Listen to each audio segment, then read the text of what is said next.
Bonjour. Good morning. Please be seated, and we start the works of the second day in a short while. Thank you for being here. I hope you took advantage of the evening yesterday, and today we continue the works of this international forum with topics on digital entrepreneurship, but also on the mega trends of entrepreneurship in the world. These are the two sessions of today with panelists from around the world. But to start, we will try to see something nice, something smart, something very nice with the gaming, and a start-upper who is Youssef, Boufaid, General Director and co-founder of Herodot Studio. It is a game, a video game, which will present. It's interesting, and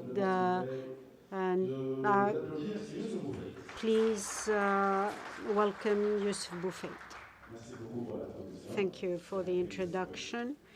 Good morning. I am Youssef Boufaid. I am 30 years old, and today I want to thank ATIC for this opportunity, allowing me to speak, and especially that I'm given by Mrs. Shiraz the opportunity to speak. I will not speak about the project, but the story behind the project and the story which represents a generation that I am honored to belong to. I'm 30 years old, so you know what generation I'm speaking about.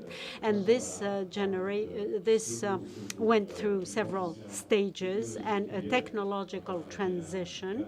So we started playing in the streets when we were little without telephones. We lived without telephones, without laptops, and then we saw the arrival, the emergence of all this, and the beginnings of internet in Tunisia, hence the specificity of our generation, especially that it led us to be to like technology and its challenges, and that's why. So it explains why I'm interested in this.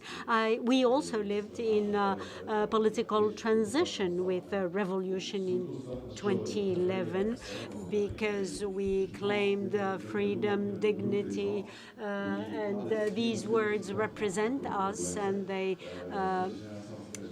echo in our minds.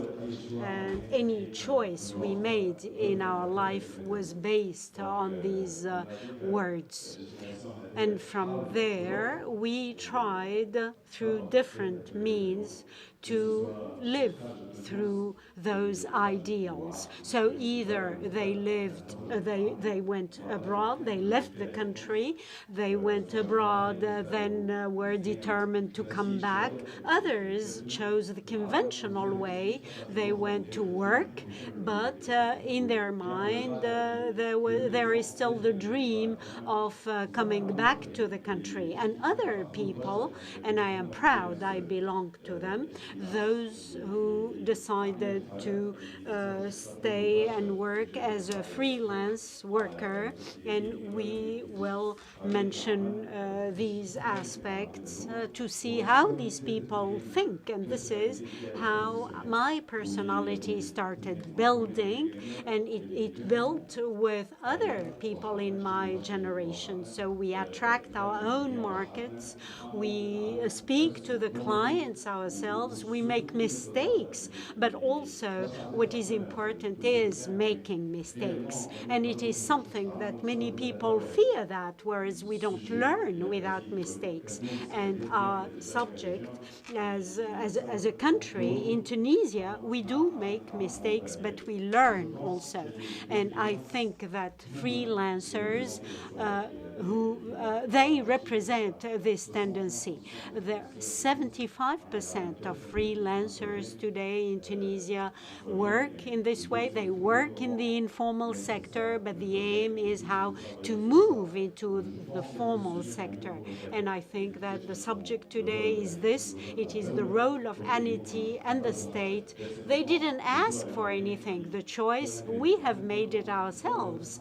And we know that the state does not necessarily offer opportunities. So we want to work, we want to learn, but we want to ensure the existence of this framework. And then progressively, I studied. I followed an engineering cycle, and with everyone, my aim was to go abroad. I started as a freelancer. I paid for my studies with my labor, and then a community started around me of freelancers. And then in my studies, there were 32 people in my class, and 30 among them left the country. And you say, well, okay, they did something. They went out, they went abroad to learn. But there is a problem behind this. Why do young people want to leave? And why does Tunisia lose its potential? Some of them come back, but very few. And this is where it prompted something in my mind. And I decided I don't want to follow this model. So I looked at my co-founders like Mustafa Gharbi, and we wondered about the problem. What is the problem pushing people to leave their country, their friends, family?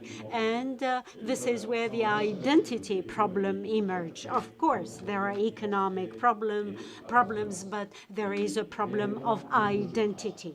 So leading people to leave something, the country, its history. We have no idea what the previous generations did before us.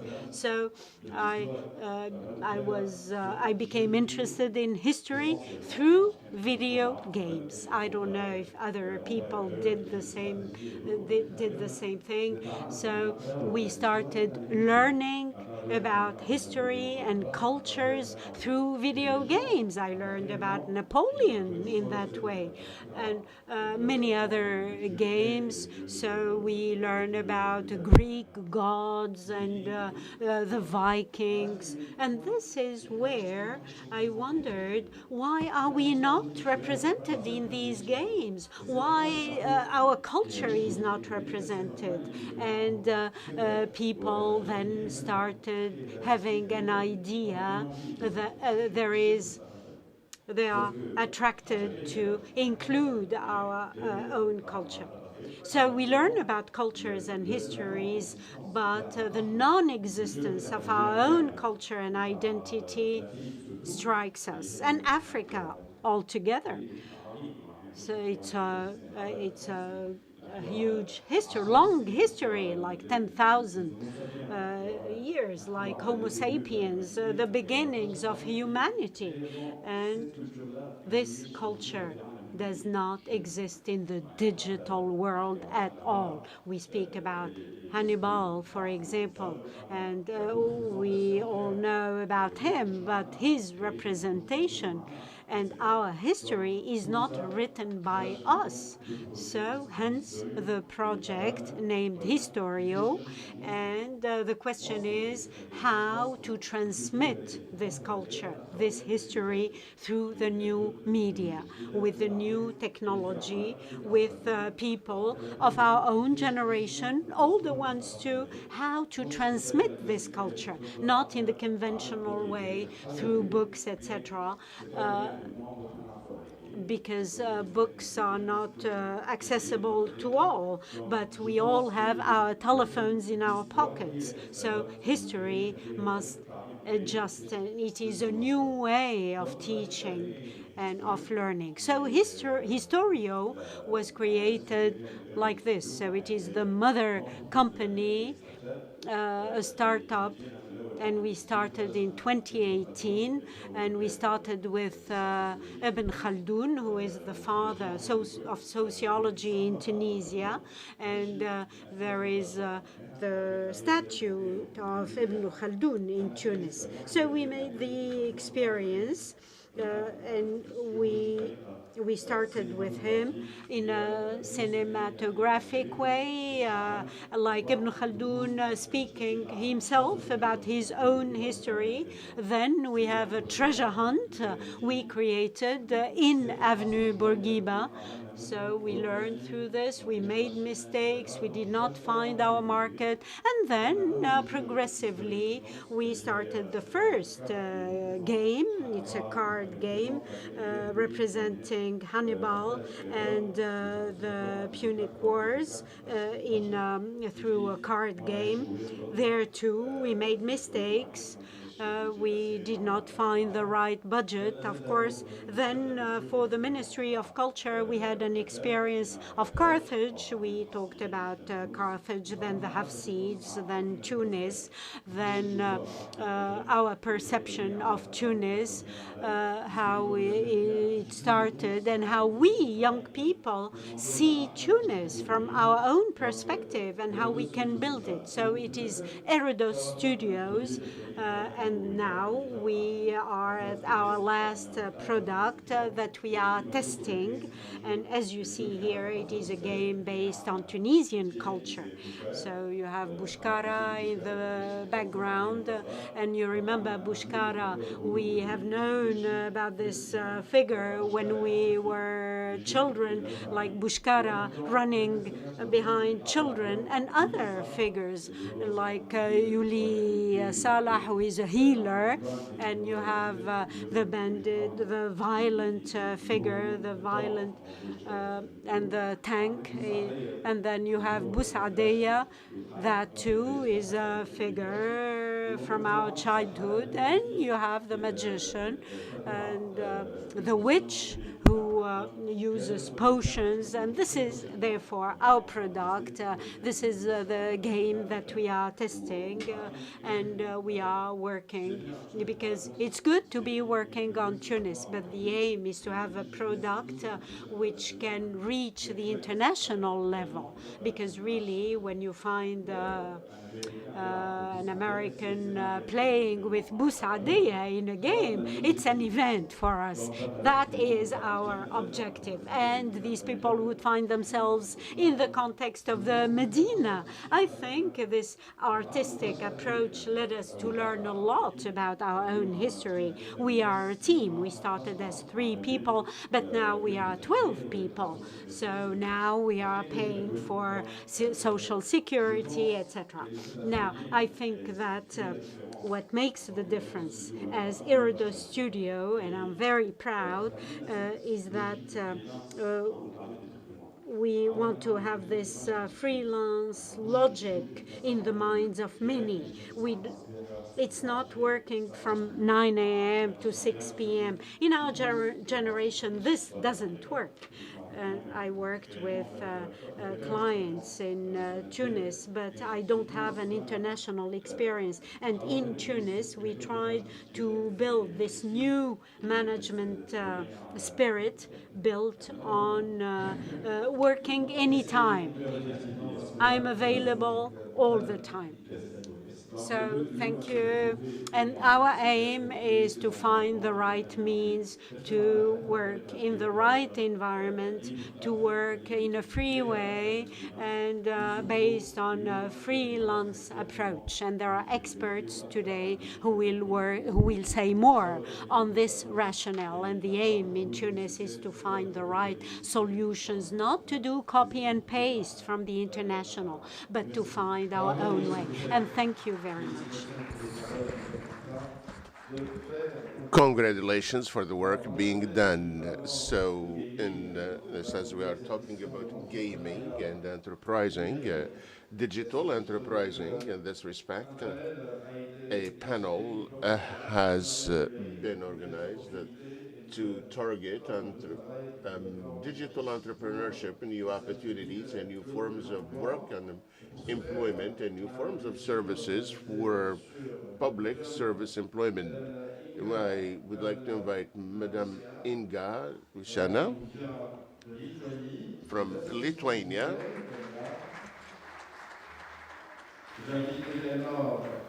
Equally, Madame Asma founder and CEO of the Inclusive Labor Institute from Tunisia.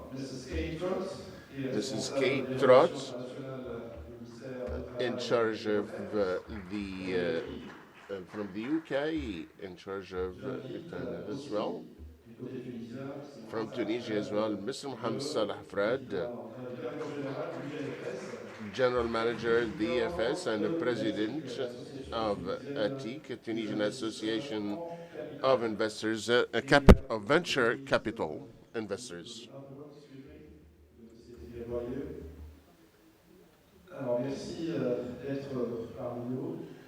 Thank you for being with us.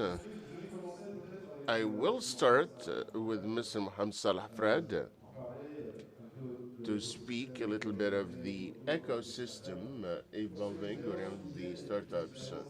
I think the Tunisian experience is quite interesting in terms of structuring, in terms of legal framework, and even in its approach. Since 2018, and we have been talking about this since yesterday, we have adopted a law that has been qualified as revolutionary, that gives startups the possibility to be managed independently from any other company. We have not stopped there. We have even established the structures or bodies, both public and private, for the funding, because scalability of startups is a fundamental issue, and funding is equally is extremely important for startups. A startup, as you know, is a company whose economic model maybe is unpredictable, can start very little, but can actually very rapidly develop. It's a very particular model that requires very tailored investment. It is very important also to have a global landscape, a view of the Tunisian experience. Thank you, Anis, for this opportunity. I have a PowerPoint, but I will not use it. We'll just maybe go through it very rapidly concerning the Startup Acts.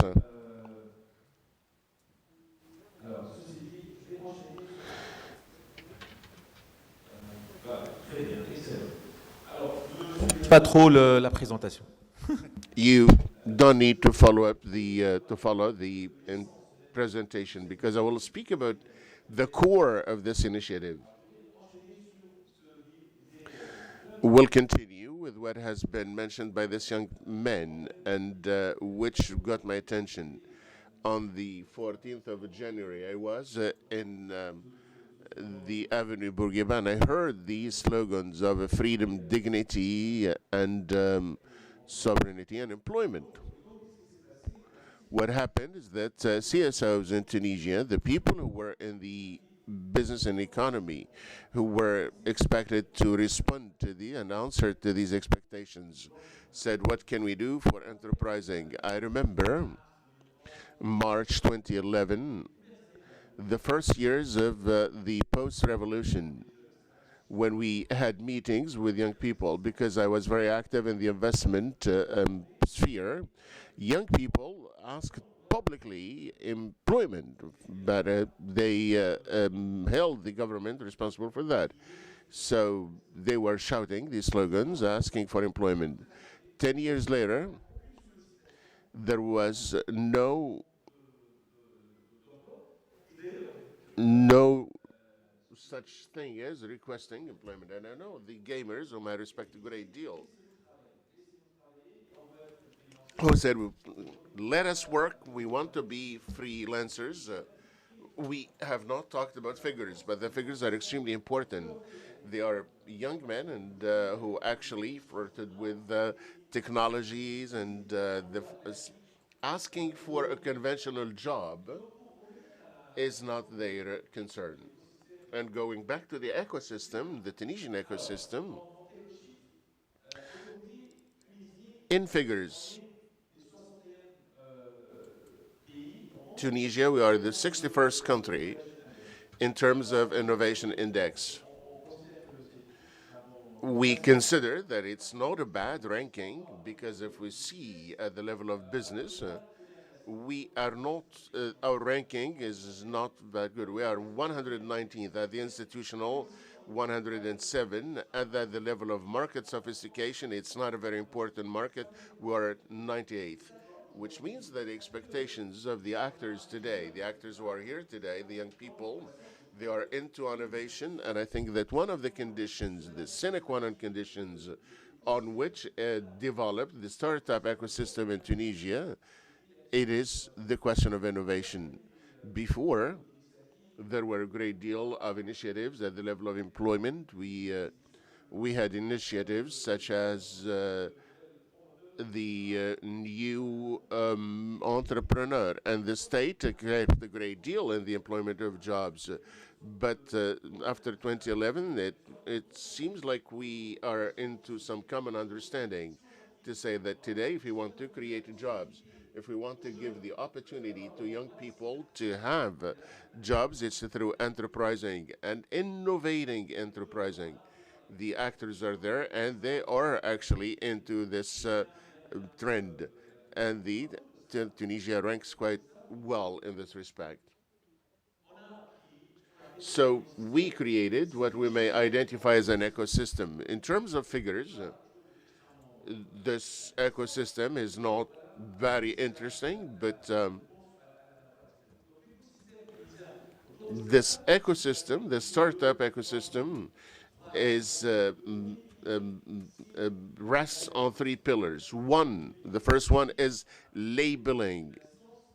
That is to say, we have established some form of authority that is autonomous. It is made up of actors, administration, 4 representatives and 5 representatives from the private sector, and CSOs, who have the power today to give what we call labeling. So the startuppers seeking labeling in a digital way. There are no documents, there's nothing like that. So, but this college, and I'm really honored to be part of this college, and say that this is an innovating startup and responds and meets certain conditions, and it's scalable, and it acquires the label, and this label would allow it to have important advantages, visibility, obtaining scholarships for the establishment of the company, access to funding, access to social security coverage, etc. We need to add that these advantages concern equally those who are unemployed as well as those who work, those who in the public service can actually obtain paid leaves and for the startups. So it is so even if some people have their jobs, the state would give them, they would receive from the state about 80% of their salaries, so that there is no loss of wage. So all of these mechanisms which have to do with labeling. This first one is labeling. The second one is the ecosystem. We need to create an ecosystem around startups. These innovating startups need support, they need mentors, they need coaching, they need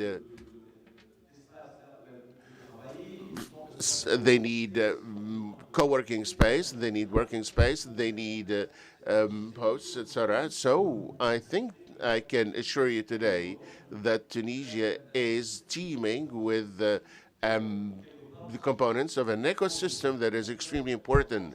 And some people say that there are too many actors.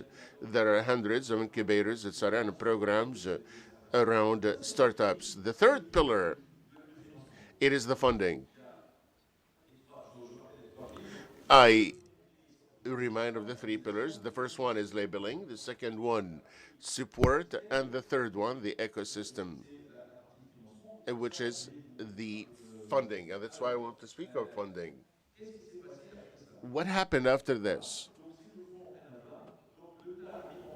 The state established a fund of funds with the ECAB and the World Bank and managed by the CBC, and we have what we call child fund. The fund of funds would fund the VC funds, and then today we have three active VC funds. There are also all the other mechanisms for the launching, etc. We are still expecting to reach the 1,000th labeled startup. And you see here, this is the process since 2019. So logically, by March, April, we will achieve the 1,000 labeled startups. What is important, this is, for me, is this. At the level of labeled startups, we have 44%. They are in areas evolving around artificial intelligence, agri-tech, green tech, and biotech. So the perspective is to change the economy with the perspectives of startups that actually were born in the nexus of civil society organizations with the support of the government. The government responded with legislation and with a battery of measures. And so this is the result after 4 or 5 years. We have about 1,000 startups labeled, and then we have trends that go with the international trends in terms of innovation, and also about 1/4 of the labeled startups are operating in artificial intelligence, which is highly important and indicates and gives us an idea on the trends and the perspectives. But also in terms of entrepreneurship, these startups in 2011, they were job seekers. In 2020, 2024, they are creators of jobs. The statistics show that startups have the possibility, in average, to employ, let's say, between 5 and 10 people, and highly qualified. They are not jobs. The facilitator, Mr. Mohamed Salah, because finally, not everything is really, let's say, rosy, but despite the potential you have described today, and Mr. Boufaid would not certainly contradict me, today we are penalized, or young people are penalized by the exchange regulations. Tunisia is not connected to PayPal. This is one of the problems, for example. So we have an exchange regulation that allows reception of foreign currency, but not allowing foreign currency to leave the country. So the trade or the exchanges with the world, which are usually also generate benefits, because the Tunisian market, after all, is 12 million people. So I have the impression, and if you share this with me, that all this potential is following a bottleneck. And so despite this potential, despite these young people, despite this expertise, we do not have the capacity, I would say, to blast, that is to go and seek other markets, potential markets that would actually bloom. I confirm also the absence of licorne in Tunisia. The only one is Instadeep, sold for $432 million. Is a Tunisian who studied in public schools but left to London. It would be interesting also to speak about these bottlenecks. This is a eternal recurrence, of course, and I think this is my personal opinion that to speak of the exchange law, it was in 1962, 76. So the parliament that adopted the law had no idea about internet. They did not know about the new economic models. So I think today there is a form of resistance by the state and the laws developed on the basis of old models with models that are changing, that are dynamic. So the shock will happen sometime. Today, we do not have an answer to freelancers. We do not have an answer to somebody who is selling services here or abroad. Is it an export? Is he resident offshore? So the question today, and I think the world today is a global big village. So being here and teaching in New York and trading in Japan, so there are no more barriers that are, and I think, yes, I believe that the young people will take this power one day or the other, and we know that Ukraine that started in Tunisia has not been able to continue, but I think there are plenty of startups that would be able to do that if the regulations would be more flexible, and that each of us would be asking this question: what are the future jobs? By 2030, things will change radically. There will be an entire reshuffle. There's no conventional teaching. There's no conventional secretarial work. With artificial intelligence, we will have more robotics that would be doing the work, the classical work, and maybe we will have actually consider music, culture, art, etc. Thank you. We applaud, Mr. Thank you.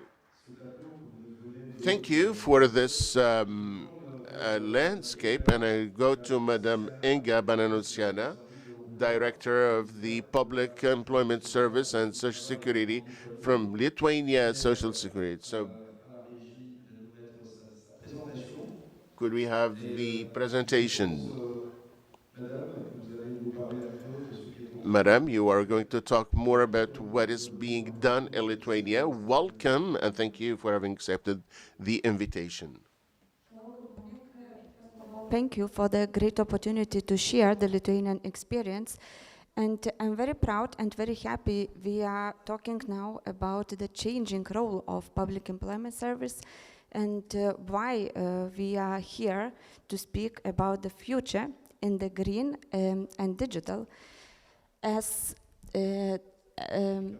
public employment service, now we are focusing not only on the assistant for those who are looking for the job, but also we are trying to change our role in keeping our businesses, our people sustainable in the workplaces.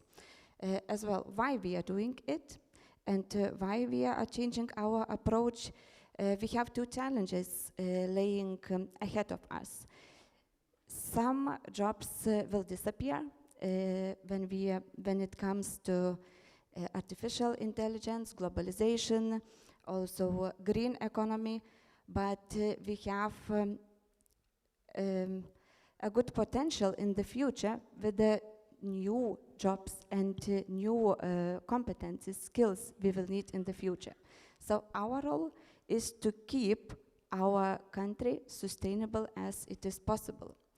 In Lithuania, we developed as public employment service several measures to apply these challenges and to correspond to these challenges, and all of them are based to the future possibilities when it comes to new or renewable energy resources, and also to the artificial intelligence and digital world.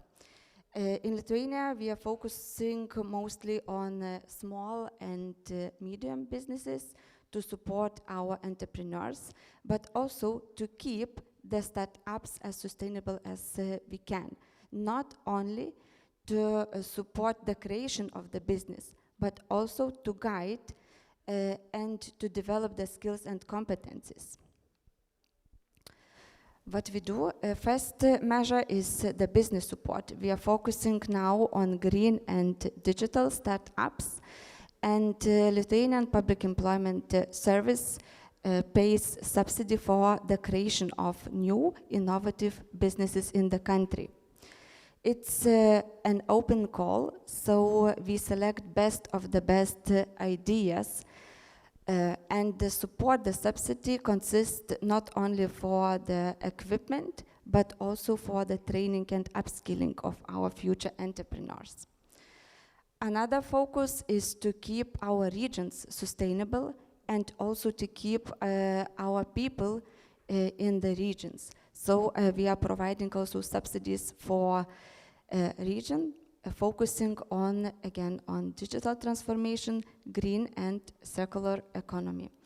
And we are trying not to forget those who need more assistance. When it comes to the support for disabled people, we have also additional measure to adapt the working places according to the concrete needs of people lacking some possibilities or needing more assistance from public employment service. Retraining, again, now the focus on the country is IT programs and engineering programs and renewable energy. So we are attracting new comers in this field, but also we are trying to invite people who are in employment to upskill and to use the opportunity to develop the future skills and competencies.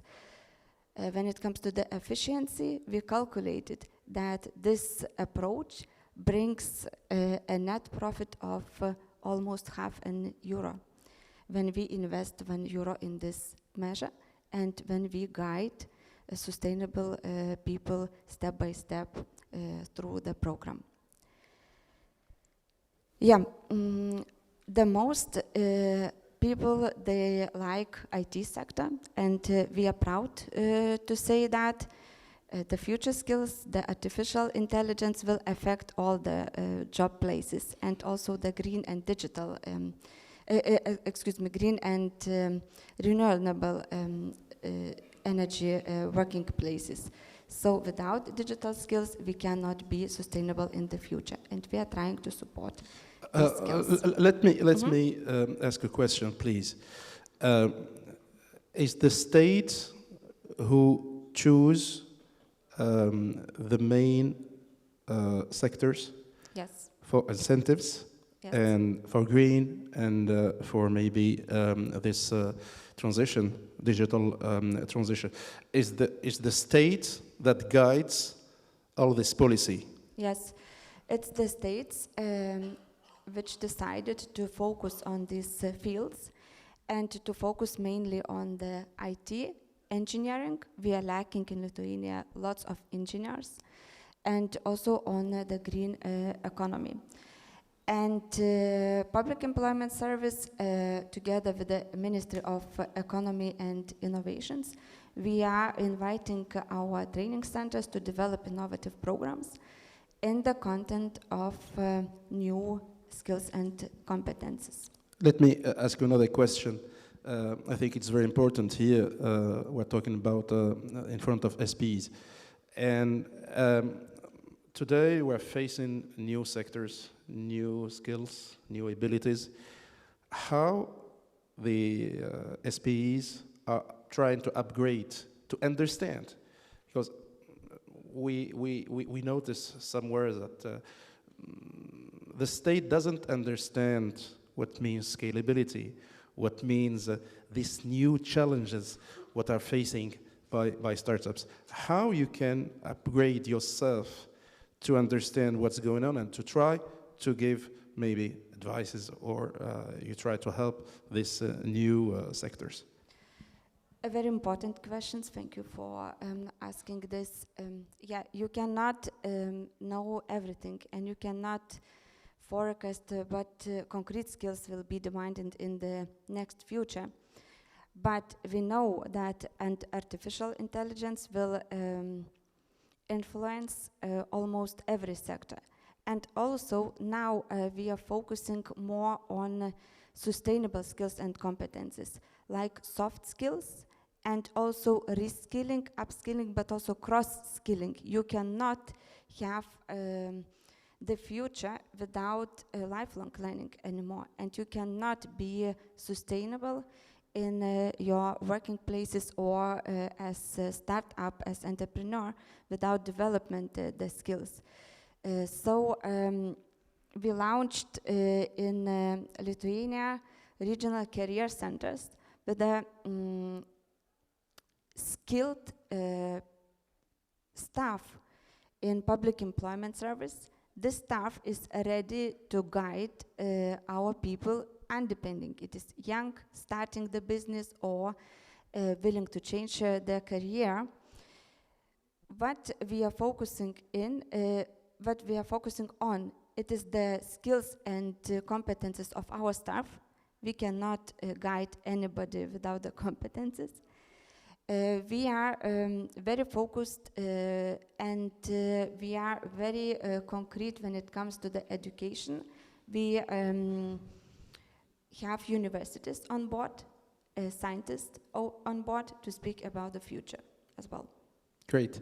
So I'll let you finish your presentation. Yeah, but I am almost finished. So regional career centers open without any bureaucracy. Everybody can enter. Everybody can come, and not only to get the advice, but also to have the shadowing activities, to know more about the future working places, and also to know more about how to keep the business sustainable. Many young people coming to public employment service, they have brilliant idea, but not many of them have the clue how to keep the business sustainable. So we do not only, we are not paying only the subsidy, but also we are guiding our new startups through the whole process of establishment and keeping the sustainable business. Merci beaucoup. Thank you very much. On peut applaudir s'il vous plaît, Madame. We thank Mrs. Linda on this experience of Lithuania, and now it is Mrs. Kate Trott, who is in charge of international relationships of the Department of Labor and Pensions at the United Kingdom. I think that she has a presentation. We will post it. Speak French, speak English.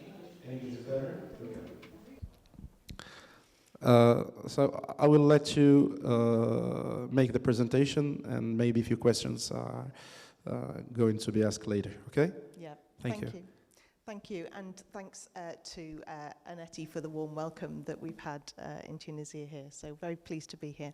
I thought I would talk a little bit today about some of the services that we offer in the UK Public Employment Service, and quite pertinent, I think, is about the infrastructure that we have found really important to have in place as we've seen a change in the way that our labour market is running.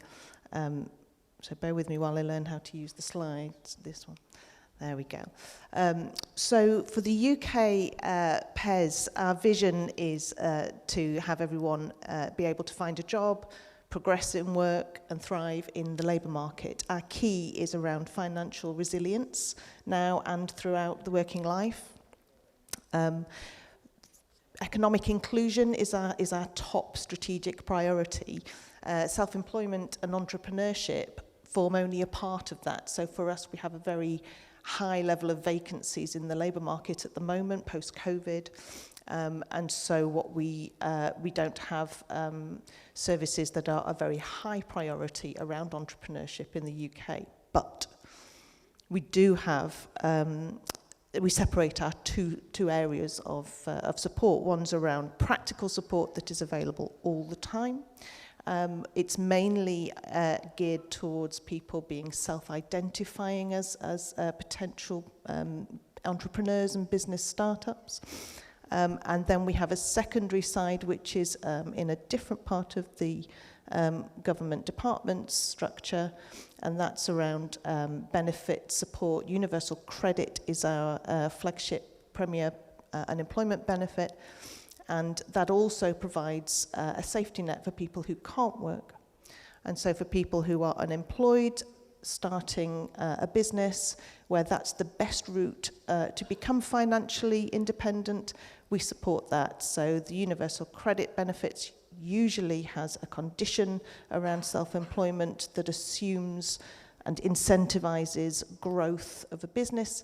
For the first 12 months, there's no condition and no assumed earnings. That changes. But we are very proud to be a country of innovators and a country of self-starters. That's part of our identity. There are 40 distinct offers that the government delivers through its public employment service. It's, as I said, it's across a number of different government departments. There's a lot of partnership working required for us as civil servants. Both public and private? Yes, the public and private partnership is absolutely fundamental, and that is more at, so we have very bespoke offers at local level, where we have, in fact, we changed an approach a few years ago where we used to have local government organisations who would run services locally, and there was a change so that those are now business-run and business-led local enterprise partnerships who bring together local partners, both public sector and private and charities, etc. So it's a very important part of the way we work in the UK. And that local delivery is all about being responsive to the local labour market needs, emerging trends, where there are declining sectors in local areas that may not be may not have the same needs of support as other areas in the country.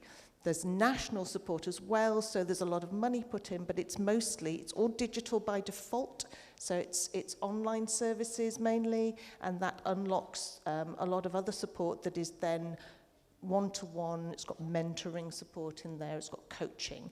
We have a British business bank that is funded as well, that offers startup loans up to £25,000 at a lower rate of interest as well. And the rates, I think they are lower. 6%. 6%? Yeah, quite low. So we have lots of, we have employment support, we have contracted employment support for people who are unemployed, which also supports them into self-employment if that's right for them.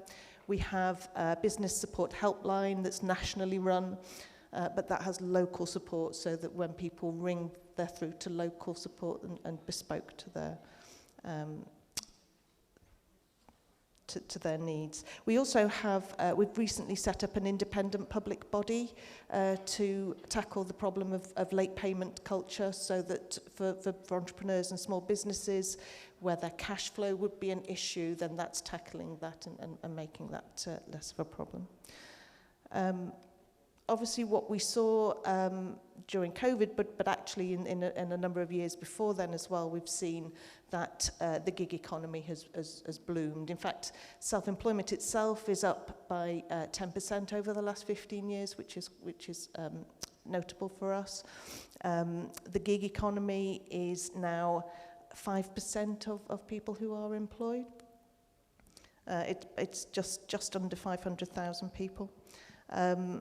Although our 0 hours contracts are a little bit down at the moment.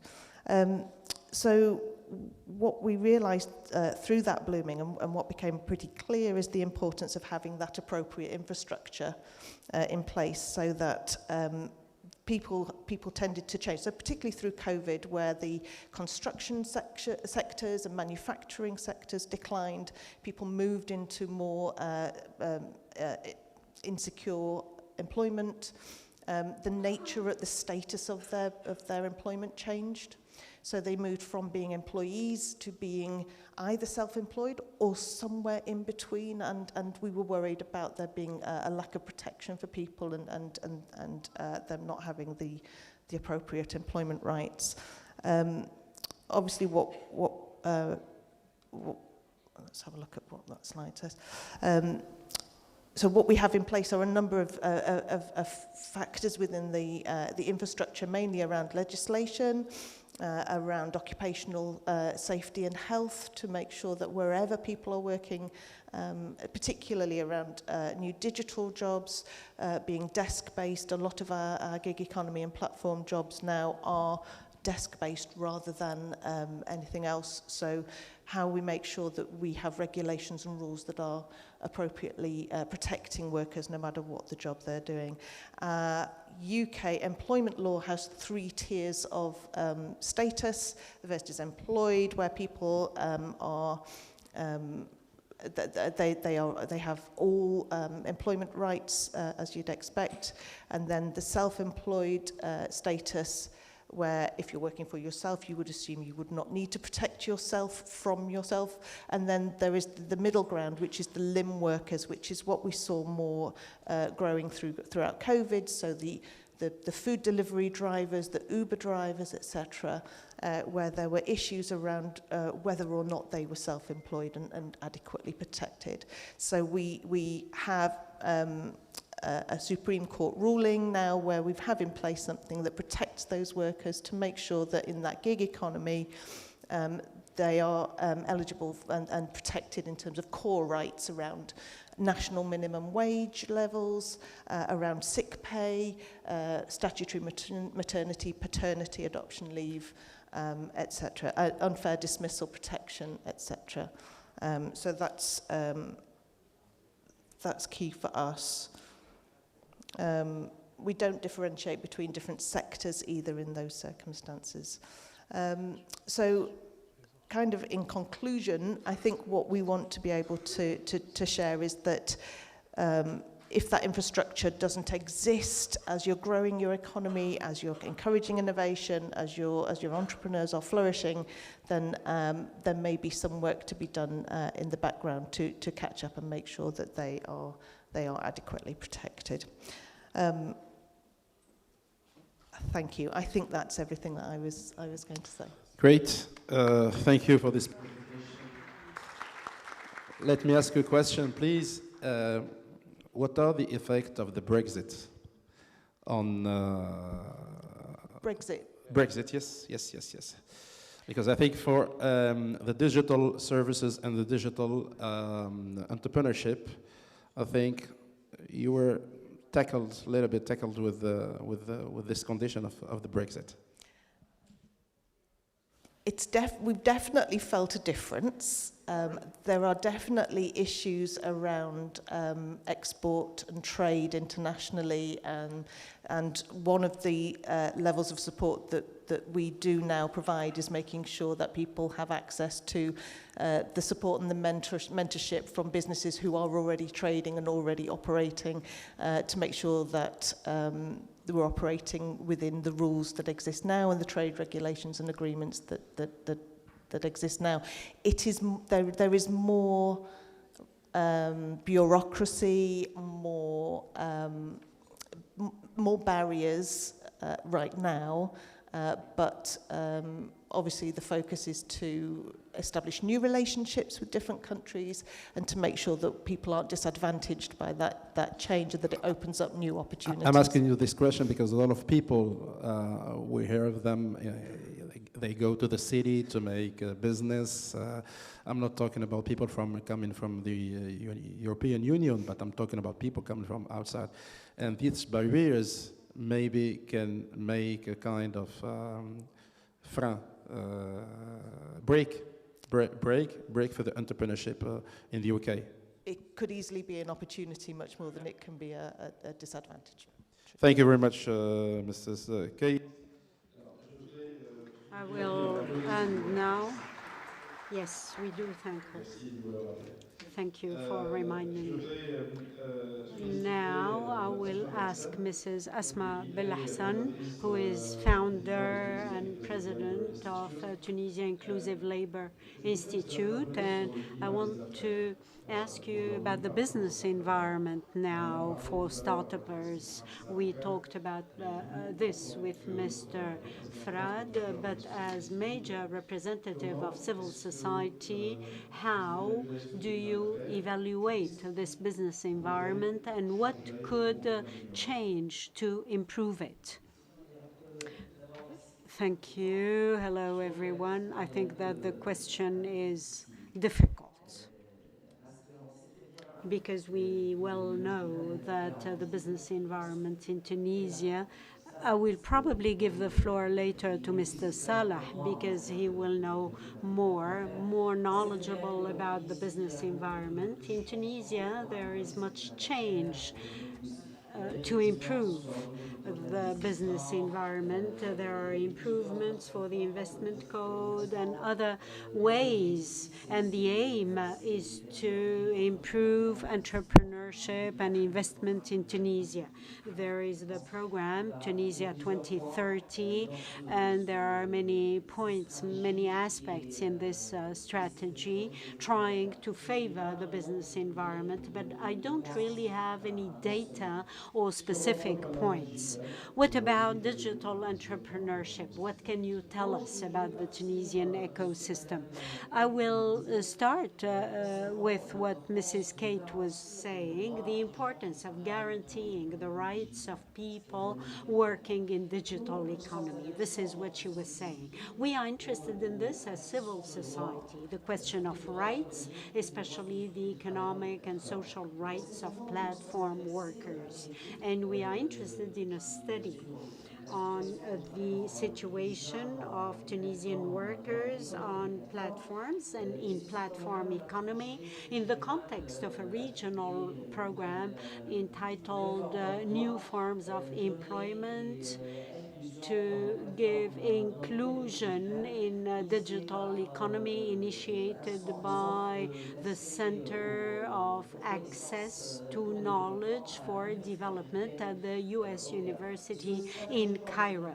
It's a project, as I said, that is regional, which wants to understand the situation of platforms in the countries, how they work, what is the situation of informal workers, what is the status of these workers, are they considered as people working for themselves, freelancers, or people employed in these platforms? Are there direct relationships with the platforms?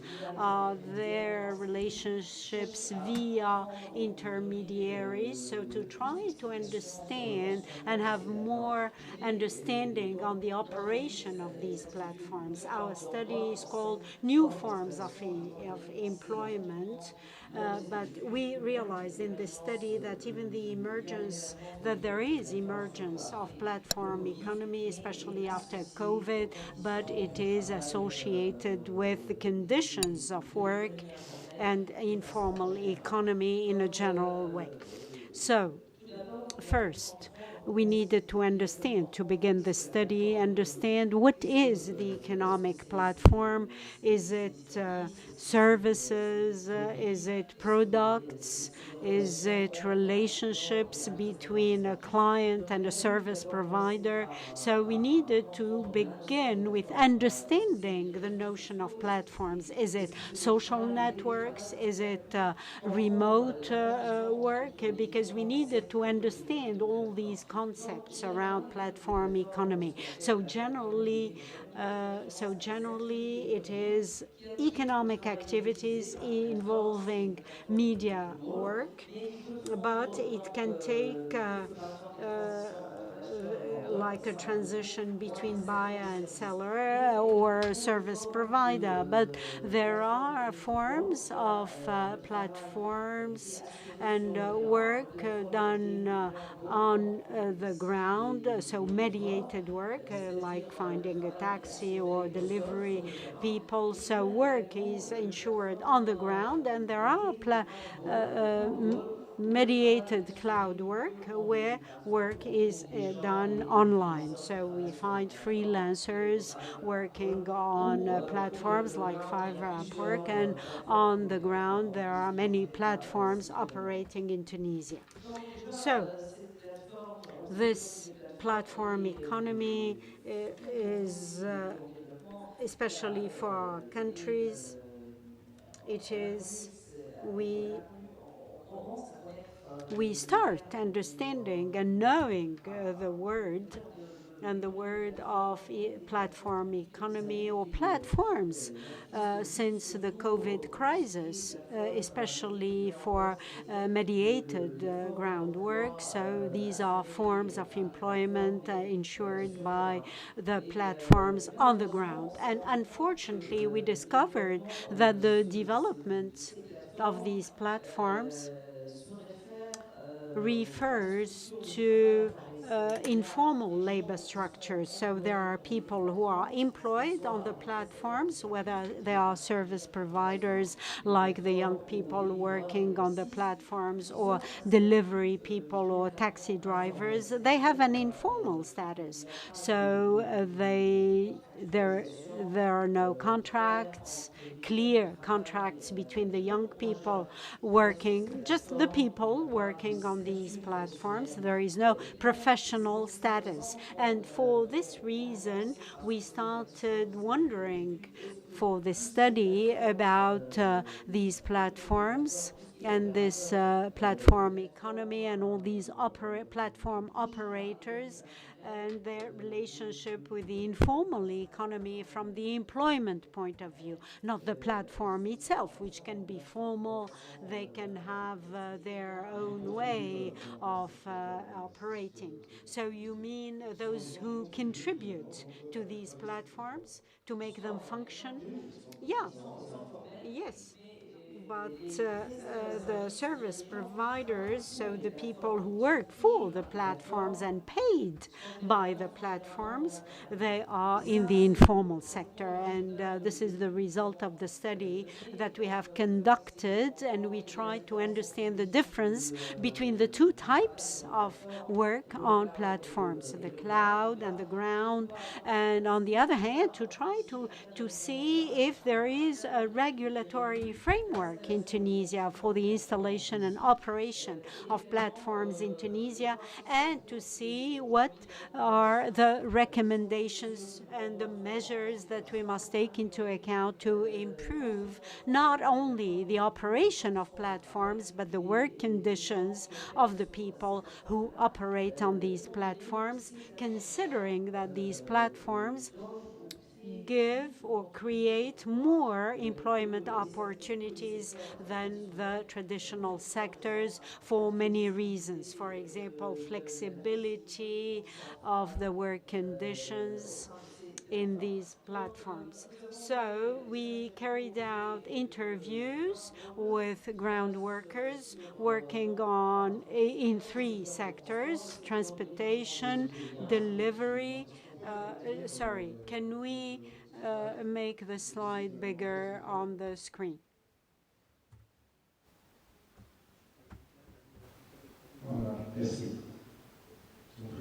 Thank you.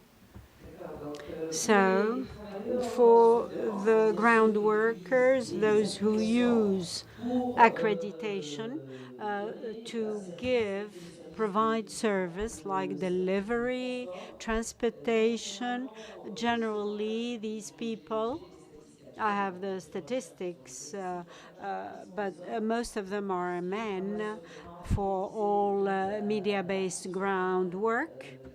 Most of them more than 90% of them are men. For the level of education, at 80%, it is secondary education because it does not require any special skills. And the average age is below 25 for the population we interviewed, and these ground workers operate in cities. This kind of work is more developed in large cities. And so these people, the ground workers, half of them were in a situation of unemployment, and the others who were not unemployed, they had jobs, but informal, without contract. Now the experience, the number of years of experience in the exercise of this activity does not exceed 12 months. Some of them may reach 2 years or 2.5 years, but the average is 12 months. And this is explained by the fact that this activity developed since COVID. The work conditions are difficult. We discovered that most of them work 13 hours a day, especially delivery people and taxi drivers, and they work 6 days a week. Some of them, there are platforms which require and provide 1 day leave or free, but many of them work for someone else. Most of them do not take any leave, any day off. So what is most interesting for them is to earn an income. And can we know in this study how much these people, what is the income? So it is 1,200 dinars a month, less than 400 euros monthly. But 50% of them, they take in charge the expenses of the activity. So they pay for gas, for internet, or the motorbike. If they have a labor accident, they are in charge of that. They are responsible for the expenses. So really, they have many expenses. So it is precarious. Yes, the situation of delivery people is very precarious. They have no contract. The contract with the platform and ground workers, the only contracts available are contracts between delivery people or intermediaries. So we find contractors who are formal, and they employ these young people in an informal way. And the only contract between the two is a contract, what we call debt acknowledgement. So they have money, and in case they no longer want to work, they must reimburse. This is to avoid all risks associated to cash. So I will go fast. And the motivation why these people have chosen this form of work, mainly it is for money, for income, not because it is flexible, but for the money. They consider it as a main activity. For 95% of them, it is the only activity they have. Most of them are looking for another job. They may be creating a capital to launch a project or have a capital for training, for example, and they know that after 5 or 6 years they cannot continue in that activity. Generally, the access to this is through family relationships or other, and for this they don't know whether they have wages or they are working for themselves, whereas they work for a platform, so they don't have any negotiation power, no know, in terms of fees or in terms of accepting or rejecting an order, because sometimes an order may be rejected and one person can stay outside the system for a whole day. Asma, you need to add that these people, they receive tips. No, not much, because no, really, this is what we gathered from the study. On the contrary, they are among the professional risks these people are confronted to. It is the multiplicity of clients. Many of them make orders, and at the delivery they disappear, and this is loss for the delivery person, because the platform is only an intermediate, and is intermediate. So this is a risk for them. There is no social protection, no medical coverage, no training. These platforms do not provide training. And now, concerning cloud workers, young people working on international platforms, there is resemblance, because they work without contracts, without medical coverage, without social or medical support, and the motivations are different for these young people, who are generally, the average is 23 years old, and 90% of them have university level of education. This is a sector where we can find men and women, so young people in general. And for them, why do they work on these platforms? It is because they can build a professional career. This is their main motivation, and this kind of work is flexible. They are not informed of the importance of social security. This is an objective in the long term, and for them what is important is to have a career, to create a label, a name on the platform. They recognize they are freelancers working for themselves. They don't among the main challenges that these people face, earlier we talked about this with this the low exchange rate in Tunisia. They are paid in hard currency, but they cannot have bank accounts. They cannot receive the money in foreign currency. So please, can you conclude?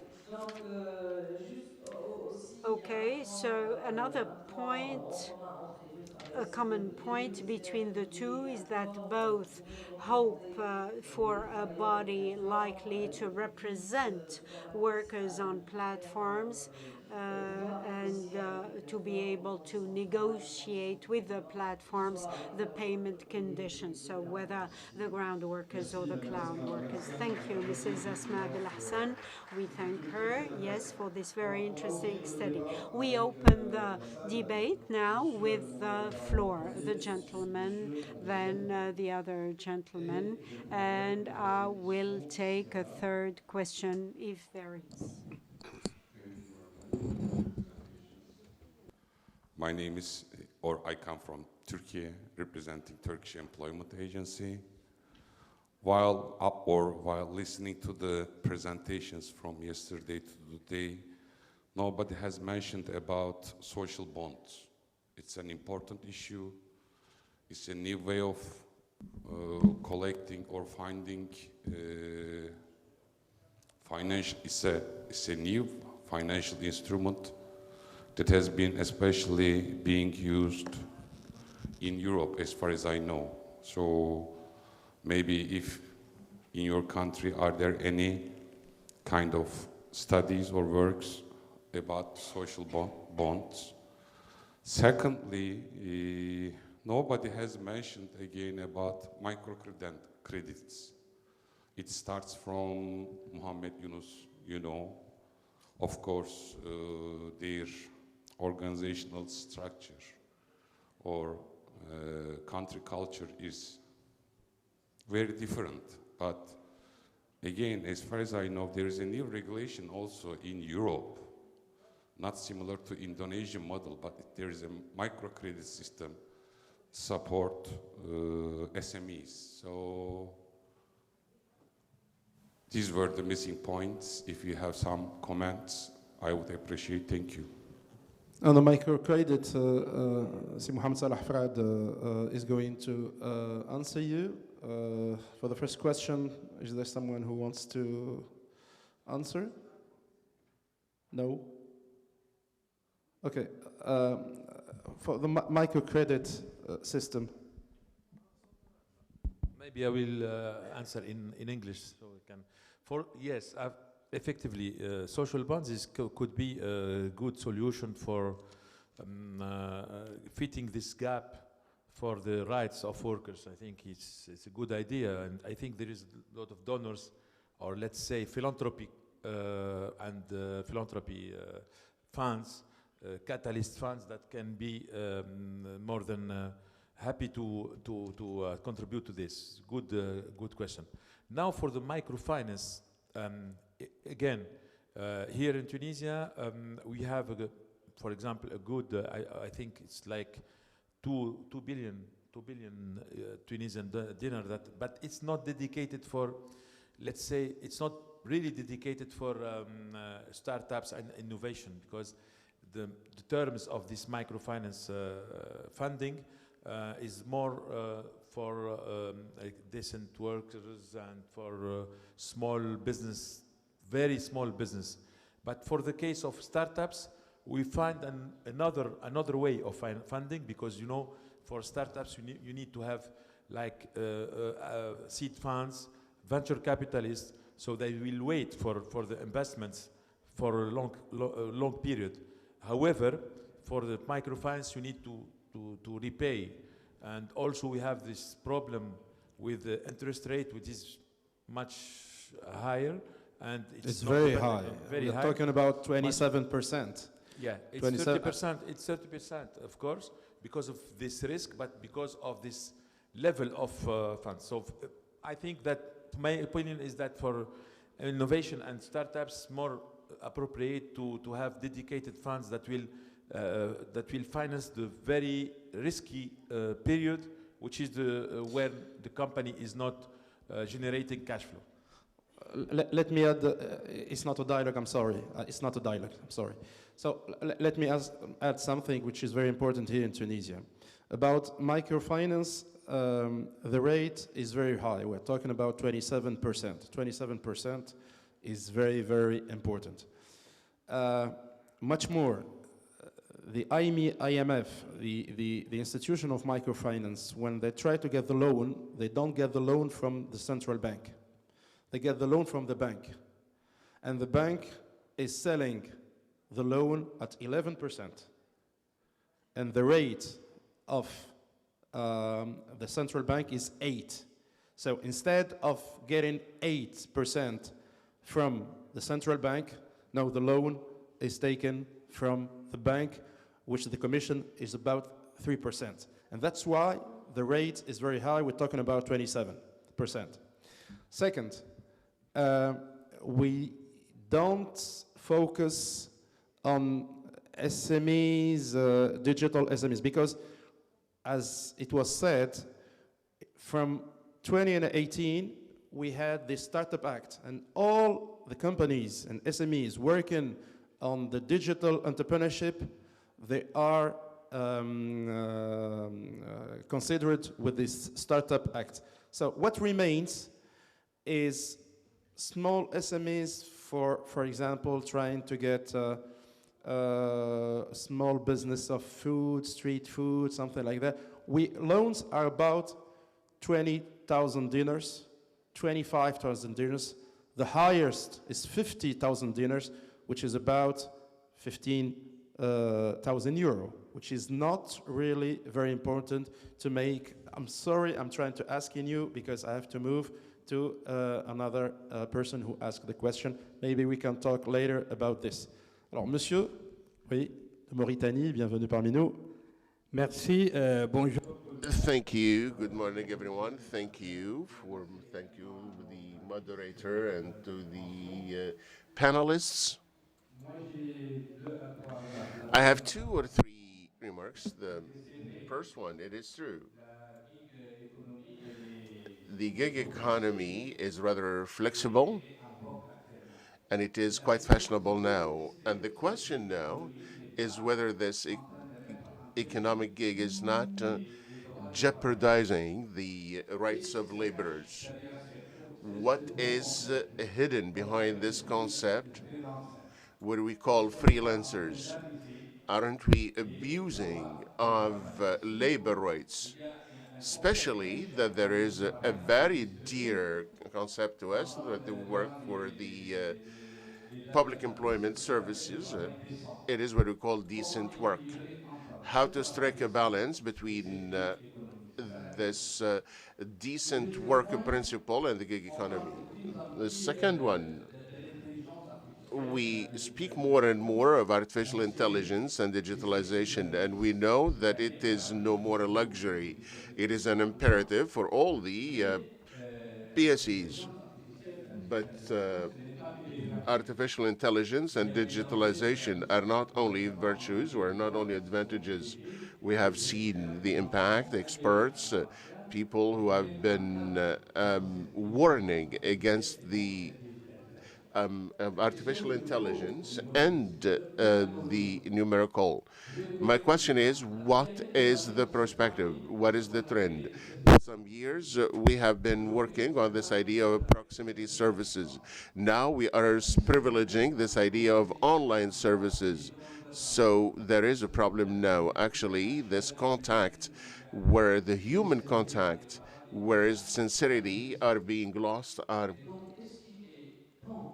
is it time to have some form of ethical code, some ethical rule?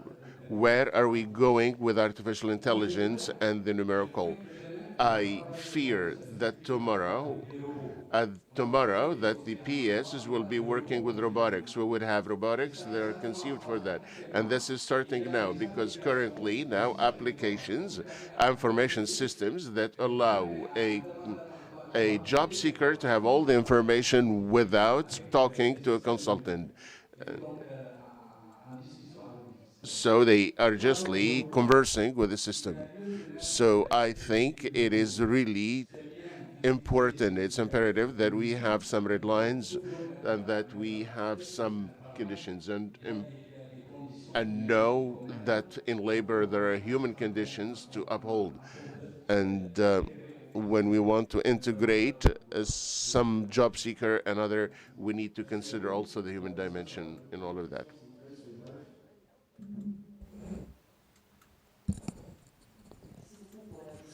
Thank you for the question. It is true that working on economic platforms is jeopardizing some labor rights, and today the question is how to ensure that work on these platforms is decent. I take the example of taxis. In the transport sector, it is actually also part of the platform economy. In Tunisia and in Jordan and in Egypt, the role of unions is essential in the protection of workers' rights. In Tunisia, we know very well that the transport sector is not open to individuals. As I am an individual, if I have the application, I cannot use it because we have a taxi union that is negotiating with the platforms and with the state. I can say even more. Today, if you provide a carpooling system, you can be arrested by the police and you can face sanctions. So this Split is a startup that tried to manage the question of mobility, urban transport, and reduce green gas emissions. But today there are laws against that. Today, if you do carpooling, you risk to be stopped and sanctioned. It's a question of laws. It's not only laws. The laws exist if we take the labor laws that protect labor relations. But today is the labor control can actually control the relationship between platforms and employees. And among the recommendations, it is important to update the procedures and the practice. We need to reconsider labor manuals and inspection procedures in order to be able to monitor labor relations on platforms. And we need also to consider what type of professional relations, even at that level, things are still very vague, sometimes obscure. So we need to actually consider the aspect. The third point is that we need to have a clear regulation concerning the operation of platforms in any country. In Tunisia, for example, we had a problem concerning contacting platforms. We know that they have a trade labor, but they are registered elsewhere. But it's a problem sometimes to know how they operate and what is the framework, what is the regulation behind that. So I think it is really the role of the state to reconsider the legal framework for such platforms. Please. Be short, please. Yeah, I would add regarding the artificial intelligence and the role of PES.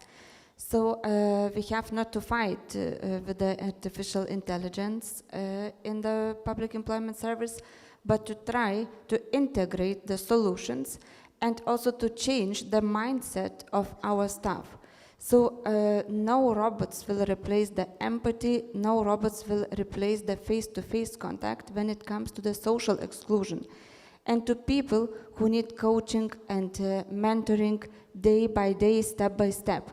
But artificial intelligence can solve the technical solutions and also can find some counseling techniques and can use the counseling techniques in some cases. So we speak about the blended service provision, about the channel management, and also new competences in public employment service.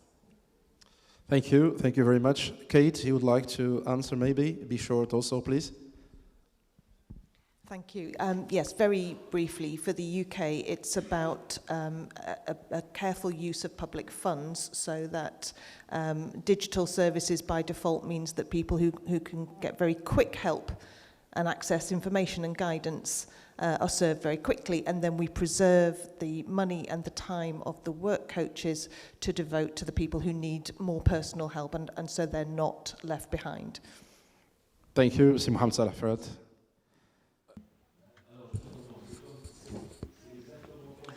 It is exactly like that. You have a shortage of water. You're driving your car, and there's and water is a problem. It's artificial intelligence. It's a train, and I think that we need to change our mindsets, as my dear panelists say, and we need to explore.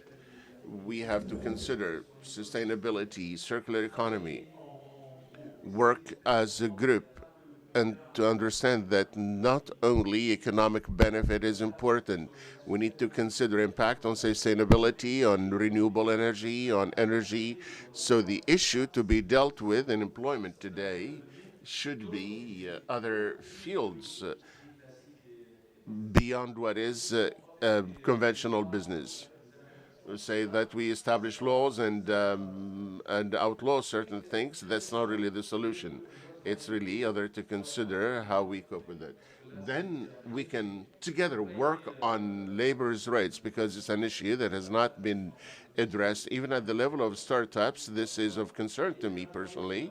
We have worked a great deal with the startups, and we were surprised that there were no contracts. It's the informal. And there's a great deal to do at that level. Thank you for attending this panel, which comes to its end. So we thank our panel, we applaud our panel, Madam Inga, Madam Asma, Kate. Thank you, Mr. Mohamed Salah, Frad. a short break for coffee, and then we resume at 11 for the last part of this international forum. Thank you, everyone.